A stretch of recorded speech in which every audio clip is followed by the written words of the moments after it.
Mes chers abonnés, bienvenue à vous. Merci du fond du cœur pour votre fidélité, votre écoute, et votre cœur ouvert à chaque histoire. Chaque vue, chaque commentaire, chaque partage me donne la force de continuer à écrire des récits vrais, tristes, puissants, comme la vie elle-même. Que la paix, la sagesse et la force soient toujours avec vous. Elle croyait se venger en donnant le numéro du propriétaire, mais a tout perdu de sa propre lumière. Les murs volés, les portes fermées. Un jour, la même douleur la pousse à tendre une clé à celle qui l'avait brisée. Parce qu'il y a des blessures qu'un toit ne répare pas mais qu'un pardon peut recoudre. La clé usurpée. La journée avait été longue pour Samira. Elle avait enchaîné ses cours du soir à la fac, ses heures de babysitting pour payer ses frais, puis elle avait marché jusqu'à la pension où elle louait cette petite chambre étroite qu'elle appelait son refuge.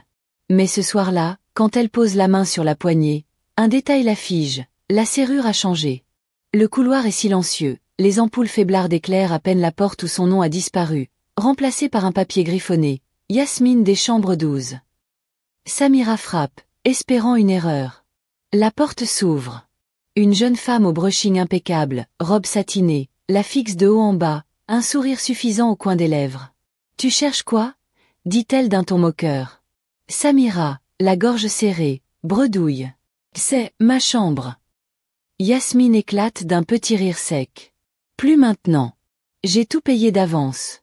Tu n'avais qu'à te réveiller plus tôt, ma belle. » Samira regarde au-dessus de son épaule, espérant voir le propriétaire, Monsieur Farhat, un vieil homme qui lui avait promis qu'elle garderait sa place tant qu'elle paierait. Mais il est introuvable. La porte claque, la laissant plantée là, son sac à l'épaule, ses livres pressés contre sa poitrine. Elle reste immobile. C'est comme si, en un instant, on avait arraché les murs qu'elle avait mis tant de courage à bâtir autour de sa fragilité. La nuit dans le couloir. La pension est endormie.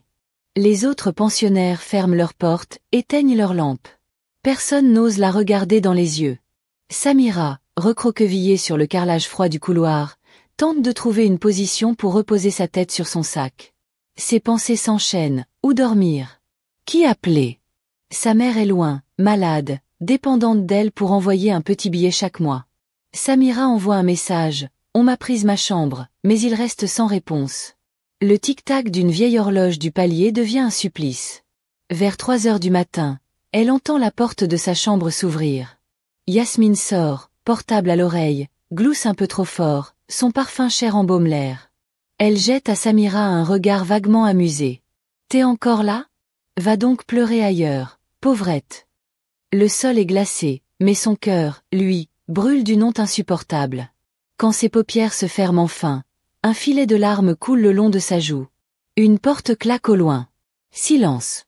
Et Samira se promet que jamais plus personne ne piétinera ce qui lui appartient. La rumeur du quartier. Le matin, Samira est réveillée par le brouhaha dans la cour. La rumeur s'est répandue comme une traînée de poudre. Elle n'a pas payé son loyer. Elle a fui comme une voleuse.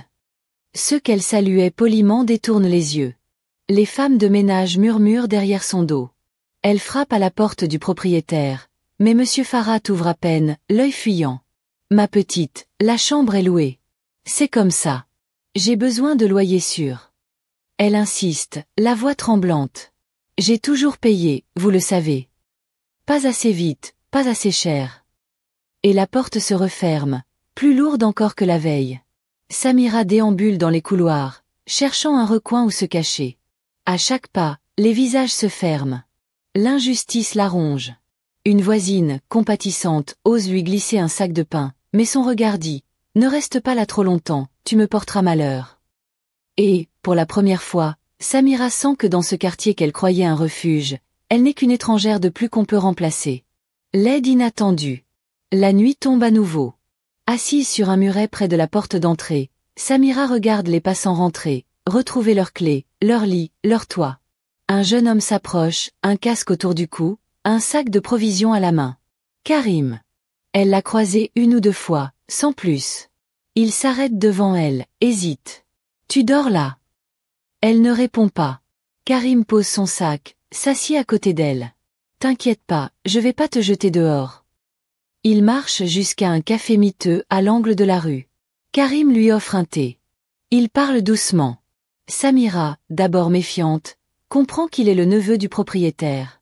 Yasmine a payé le double pour avoir la chambre. Mon oncle est radin. Je suis désolée. Le mot « désolé » lui arrache un sourire amer. Désolé? Ça ne me rendra pas mon lit. Elle veut croire qu'il l'aidera. Mais dans ce monde, se fier à quelqu'un, c'est risquer d'être brisé encore une fois. Le numéro fatidique. Les jours passent. Samira dort où elle peut sous l'escalier, sur un banc du jardin public. Karim l'appelle parfois, mais elle ne répond plus. Sa colère grandit. Un soir, elle entend deux hommes parler dans un café. Un agent immobilier cherche à racheter des chambres dans la pension pour les sous-louer à des travailleurs sans papier. Des gens encore plus désespérés qu'elle. Samira hésite. Puis son cœur bascule. Elle sort son vieux carnet, arrache la page où est griffonné le numéro personnel du propriétaire. Elle l'attend à l'agent. Tenez. Il vendrait sa mère pour un billet de plus. Le type la remercie, glisse un billet dans sa poche. Pour la première fois depuis des semaines, Samira sent qu'elle tient une arme. Mais une arme qu'elle ne pourra pas reprendre. Le retour de flamme. Les conséquences sont immédiates. De nouvelles têtes apparaissent dans la pension, des hommes qui dorment à plusieurs dans une même chambre, des bruits la nuit, des bagarres. Yasmine perd peu à peu son confort, elle surprend un inconnu fouiller ses affaires. Elle crie, mais le propriétaire ne peut plus rien contrôler. Samira observe de loin. Dans la ruelle sombre, elle se tient, silhouette frêle, un sac de vêtements sur l'épaule. Elle entend les cris de Yasmine, la colère du propriétaire, les pas précipités des squatteurs. Mais le soulagement qu'elle espérait ne vient pas.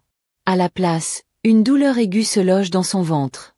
Elle voulait une revanche, mais elle a déclenché un chaos qu'elle ne sait plus éteindre. Le reflet dans la vitre. La pluie martèle la vitre de la petite bibliothèque de quartier, ouverte toute la nuit. Assise sur une chaise bancale, Samira feuillette un livre sans vraiment le lire. Autour d'elle, le silence est rassurant. Ici, personne ne lui demande qui elle est, ni où elle dort. Elle se lève pour boire de l'eau au vieux distributeur et s'arrête face à la grande baille vitrée qui donne sur la rue. Dans le reflet, elle voit une jeune femme qu'elle ne reconnaît plus, cernes profonds, cheveux emmêlés, lèvres sèches. Mais c'est surtout son regard qui la frappe, ce n'est plus celui de l'étudiante studieuse, discrète, un peu rêveuse. Maintenant, c'est celui de quelqu'un qui a goûté à la rancune, à la vengeance, et qui ne sait plus quoi faire de ce poison. Elle revoit la scène encore et encore, la porte qui se ferme, Yasmine qui ricane, le propriétaire qui l'abandonne. Elle se répète que donner ce numéro, c'était juste une petite justice. Mais alors pourquoi ce vide dans sa poitrine? Pourquoi cette sensation d'avoir sali quelque chose en elle qu'elle ne pourra plus laver? Elle ferme les yeux. Et dans un murmure qu'elle seule entend, elle se promet. Un jour, je paierai ma propre dette. La lettre de pardon. La bibliothèque ferme bientôt. Samira rassemble ses quelques affaires dans un sac plastique. Dans un coin de table, elle trouve un vieux bloc-notes, une enveloppe oubliée. Elle s'assied, trempe un stylo cassé dans un reste d'encre bleue, et commence à écrire. Les mots sortent maladroits, hachés par des sanglots qu'elle retient. Yasmine. Tu m'as pris ma chambre, mes murs, mes nuits. Moi, j'ai pris ta sécurité, ton confort, ton sommeil. On est quitte. Non. Parce que dans tout ça, j'ai aussi perdu un bout de moi. Elle relit la lettre, ses larmes tachent le papier. Puis elle sort dans la nuit, jusqu'à la pension devenue méconnaissable. Des matelas dans les couloirs, des voix fortes, des visages épuisés. Elle glisse l'enveloppe sous la porte de l'ancienne chambre, sa chambre où elle entend des sanglots étouffés. Peut-être que ça ne changera rien.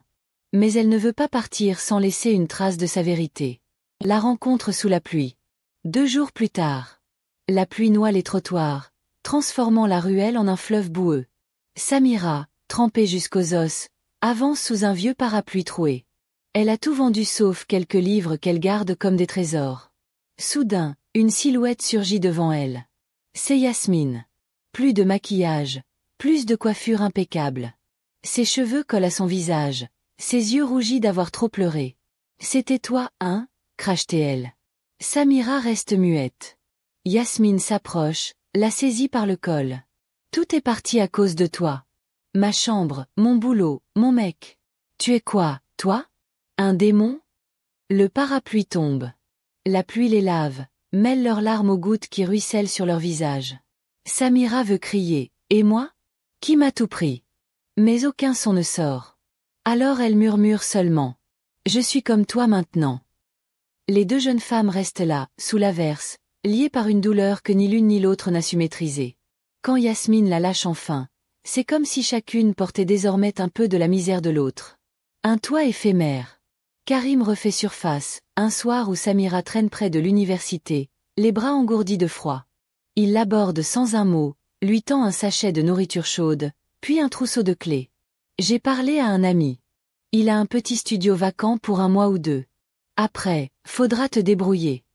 Samira entre dans la pièce nue, aux murs humides. Mais pour elle, c'est un château. 4 murs à elle, une porte qu'elle peut fermer de l'intérieur, un matelas mince posé à même le sol. Elle reste debout longtemps, à regarder les murs. Son sac de livres, posé dans un coin, est son seul meuble. Elle se couche, recroquevillée, le cœur vide. Cette nuit-là, Samira dort sans rêve. Elle comprend qu'une clé ne suffit pas à refermer toutes les blessures. Son corps est à l'abri. Oui, mais où se cachera-t-elle de ce qu'elle est devenue? Une fenêtre pour 2. Des années plus tard. Samira, cheveux attachés, tailleur sombre, entre dans un centre d'accueil. Elle est devenue avocate pour ceux qui, comme elle, ont perdu leur toit, leur nom, leur dignité dans des couloirs sans écho.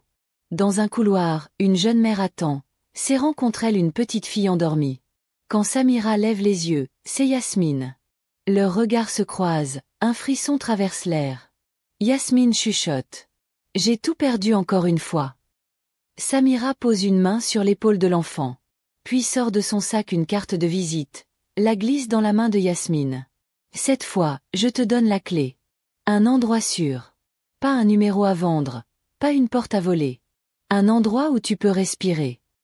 Elle reste assise côte à côte, devant une grande fenêtre, la pluie frappant le verre comme un vieux souvenir.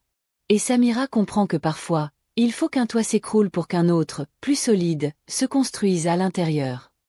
Merci d'avoir écouté cette histoire. Si elle a touché quelque chose en vous, si elle a réveillé un souvenir, une émotion, ou simplement un peu d'espoir, abonnez-vous. Pas seulement pour une vidéo de plus, mais pour continuer ensemble ce voyage à travers des récits oubliés, des vérités humaines, et des silences qui parlent plus fort que les mots. Votre écoute donne vie à ces histoires. Merci d'en faire partie.